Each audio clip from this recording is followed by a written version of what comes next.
सुनसरी घटनाको राजनैतिक कनेक्सन, बालेन सरकार विरुद्ध धार्मिक अस्त्र प्रहार, साम्प्रदायिक दंगा भड्काउँदै एमाले सचिव महेश बस्नेत। हो दर्शकबिन, सुनसरीको देवानगंजमा भड्किएको हिन्दू मुस्लिम दंगाको सोझो राजनैतिक कनेक्सन अन्ततः एमालेसँग आएर जोडिएको छ।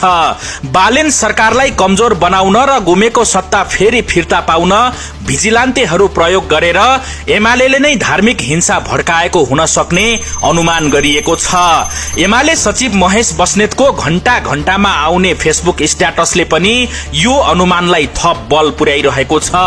सुनसरी घटनाको चुरो कारण बुझ्न पत्रकार तथा लेखक सरोजराज अधिकारीद्वारा लिखित पुस्तक चक्रव्यूहमा चन्द्र सूर्य हरेक नेपालीले पढ्न जरुरी छ। उक्त पुस्तकमा नेपालका तराईमा अवस्थित सीमावर्ती जिल्लाहरूमा धार्मिक द्वन्द्व सिर्जना गरेर देशको केन्द्रीय सत्तामा स्वार्थ सिद्ध गर्ने गिरोहको नकाब उतारिएको छ। कसरी देशभित्र र बाहिरका शक्तिहरूले सरकारलाई कमजोर बनाउन देशमा साम्प्रदायिक द्वन्द्व भड्काउँछन् र नेपालीलाई हिन्दू र मुस्लिमको नाममा लडाउँछन् भन्ने कुरा उक्त पुस्तकमा स्पष्ट लेखिएको छ। प्रशासनले गोली चलाएर व्यक्तिको ज्यान लिनु पनि त्यही षड्यन्त्रको पहिलो अंश हो।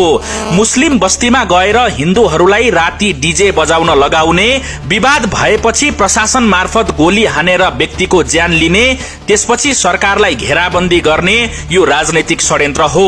यो षड्यन्त्रको मास्टरमाइन्ड पत्ता लगाउन सरकारले सुनसरी जिल्लाका तत्कालीन प्रमुख जिल्ला अधिकारी र सुरक्षा प्रमुखको पाता कस्न जरुरी छ। त्यसपछि मुस्लिम बस्तीमा गएर राति डीजे बजाउने समूहको नाइकेलाई पक्रेर अनुसन्धान गर्ने हो भने यो कुनै अचानक भएको घटना नभई योजनाबद्ध रूपमा कसैले भिजिलान्ते खटाएर घटाएको घटना हो भन्ने प्रश्न हुनेछ। सरकार यस विषयमा पहिले नै संवेदनशील देखिएको छ। घटनाको सत्य तथ्य पत्ता लगाउन तत्कालीन प्रमुख जिल्ला अधिकारी र सुरक्षा प्रमुखलाई उनीहरूको पदबाट हटाएर सरकारले अनुसन्धान शुरू गरेको छ भने हिंसालाई नियन्त्रणमा लिन सेना समेत परिचालन गरिसकेको छ। यही विषयलाई लिएर रातारात अन्य जिल्लाहरूमा पनि धार्मिक हिंसा शुरू हुनु यो आफैमा राजनीतिक षड्यन्त्र हो भन्ने प्रमाण पनि हो। यसमा राज्यका अंगहरू नै बिकेका हुन सक्छन्। त्यसैले यसको गम्भीर अनुसन्धान हुन अति जरुरी छ।